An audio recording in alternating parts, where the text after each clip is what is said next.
Assalamualaikum warahmatullahi wabarakatuh.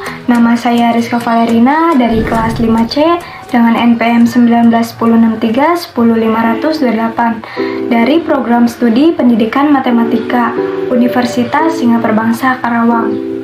Di sini saya akan membahas mengenai salah satu materi dari mata kuliah kalkulus vektor, yaitu tentang fungsi vektor dan medan vektor, yang diampu oleh dosen Ibu Atinwarni MPD. Perhatikanlah gambar fungsi di bawah ini. Diberikan gambar A sebagai berikut, di mana gambar A menunjukkan fungsi yang memiliki domain T berupa bilangan real yang dinyatakan oleh fungsi f yang disimbolkan dengan f huruf kecil, sehingga nanti akan diperoleh daerah hasil atau range, yaitu ft, di mana ft-nya ini juga merupakan bilangan real. Nah, jadi dari gambar kita dapati domainnya berupa bilangan real dipetakan oleh fungsi f sehingga menghasilkan range yang juga merupakan bilangan real. Maka fungsi f yang disimbolkan dengan f kecil ini disebut sebagai fungsi real. Kemudian kita lihat gambar B. Kita perhatikan pada gambar B, didapati domainnya adalah T merupakan bilangan real yang dipetakan oleh fungsi f yang disimbolkan dengan f huruf besar. Akan kita dapati daerah hasil atau range dinyatakan dengan ft yang merupakan vektor. Jadi dari gambar B kita dapati bahwa domainnya adalah bilangan real yang dipetakan oleh fungsi f huruf besar, sehingga diperoleh daerah hasil atau range-nya itu adalah vektor. Fungsi bernilai vektor atau fungsi vektor adalah fungsi yang memiliki domain berupa himpunan bilangan real dan memiliki range berupa himpunan vektor. Diberikan fungsi vektor yaitu ft, f-nya itu dituliskan dengan huruf besar, sama dengan fti ditambah gtj ditambah htk, dituliskan dalam komponen vektor ft, gt, ht. Ft yang disimbolkan dengan f huruf besar merupakan fungsi vektor yang memiliki domain berupa bilangan real t, dan range berupa vektor yang memiliki komponen vektor ft, gt, ht. Adapun ft, gt, ht adalah fungsi real atau skalar. Contoh soal, diberikan fungsi vektor berikut. RT sama dengan fungsi dengan komponen vektor T pangkat 3 dan 3 dikurangi T dan akar T. Tentukanlah domain dari fungsi vektor tersebut. Jawab, domain fungsi vektor RT adalah semua bilangan real T yang menjadikan fungsi RT dapat terdefinisi. Dari komponen vektor ft sama dengan t pangkat 3, gt sama dengan ln 3 dikurangi t, ht sama dengan akar t, kita lihat bahwa ketiga fungsi ini adalah fungsi real. Nah, dari fungsi real tersebut kita cari masing-masing domainnya, yaitu domain untuk ft, domain untuk gt, dan domain untuk ht. Diperoleh bahwa ft terdefinisi pada t anggota bilangan real, gt terdefinisi pada t lebih kecil dari 3, dan ht terdefinisi pada t lebih besar sama dengan 0. Dari sini kita peroleh domain untuk ketiga komponennya. Jadi untuk fungsi vektor rt, domainnya itu diperoleh dari irisan ft yang diiris dengan domain gt dan diiris juga dengan domain ht.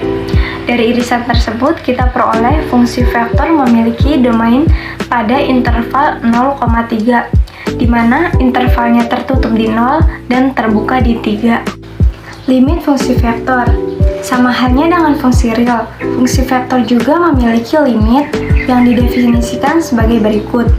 Nah, jadi apabila kita memiliki fungsi vektor ft, limit fungsi vektor ft di mana t-nya mendekati c, nilainya sama dengan 0. Artinya untuk setiap epsilon lebih besar 0 dan delta lebih besar dari 0. Sedemikian sehingga nanti kita akan peroleh nilai mutlak dari t dikurangi c lebih kecil delta lebih besar 0. Maka panjang dari ft dikurangi l itu lebih kecil dari epsilon. Nah, ini adalah definisi untuk limit fungsi vektor. Pada fungsi vektor yang memiliki range di ruang atau koordinat dimensi 3, maka penentuan limitnya dapat ditentukan berdasarkan teorema berikut. Nah, di sini dinyatakan dalam teorema A, misalkan kita memiliki fungsi vektor ft sama dengan fti ditambah GTJ ditambah HTK, maka fungsi vektor f-nya itu akan memiliki limit di C. Jika dan hanya jika fungsi f, g, dan h juga memiliki limit di C, yang dituliskan sebagai berikut. Limit fungsi ft di mana t-nya mendekati C itu sama dengan limit fti ditambah limit gtj ditambah limit htk. Sebagai contoh, diberikan fungsi vektor rt sama dengan cos ti ditambah sinus tj ditambah tk. Tentukanlah limit ft di mana t-nya mendekati pi per 4. Jawab. Nah, kita dapati limit fungsi vektor rt di mana t-nya mendekati pi per 4 diperoleh dari limit cos ti ditambah limit sinus tj ditambah limit tk, di mana t-nya mendekati pi per 4 itu bersesuaian dengan vektor basisnya, yaitu i, j, dan k. Sehingga akan kita peroleh limit dari fungsi vektornya, yaitu akar 2 per 2i ditambah akar 2 per 2j dan pi per 4k.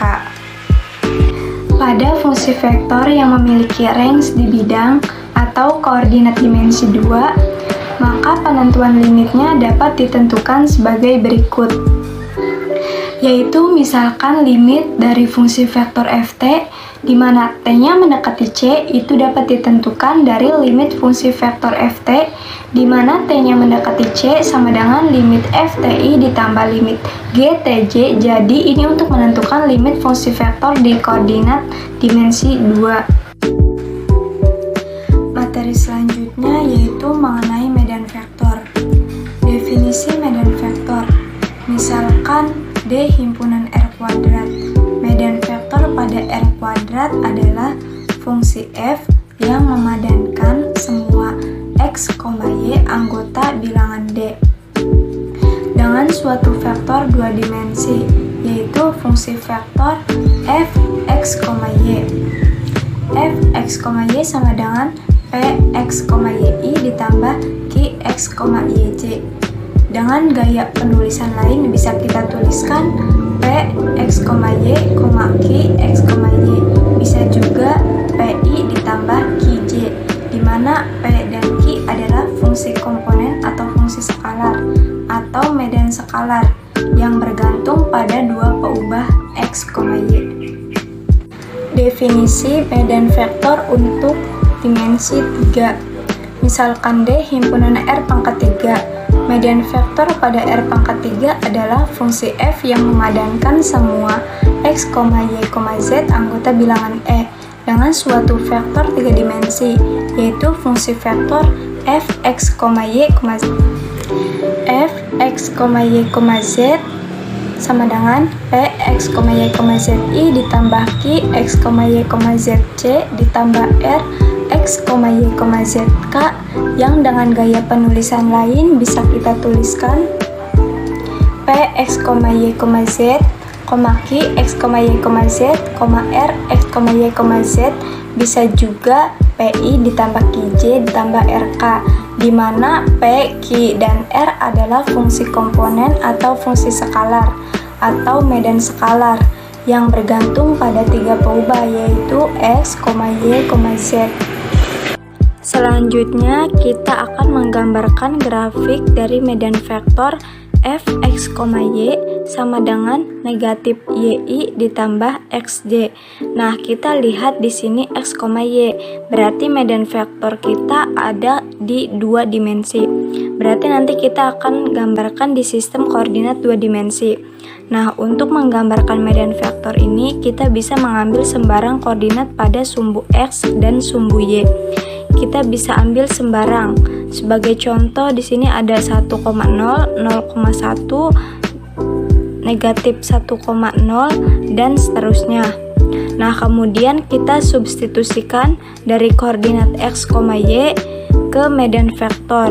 Nah, yang pertama itu 1,0. Maka nanti x-nya 1 dan y-nya itu 0. Jadi kalau kita substitusikan akan mendapatkan hasilnya adalah J, di mana J itu vektor posisinya adalah 0,1.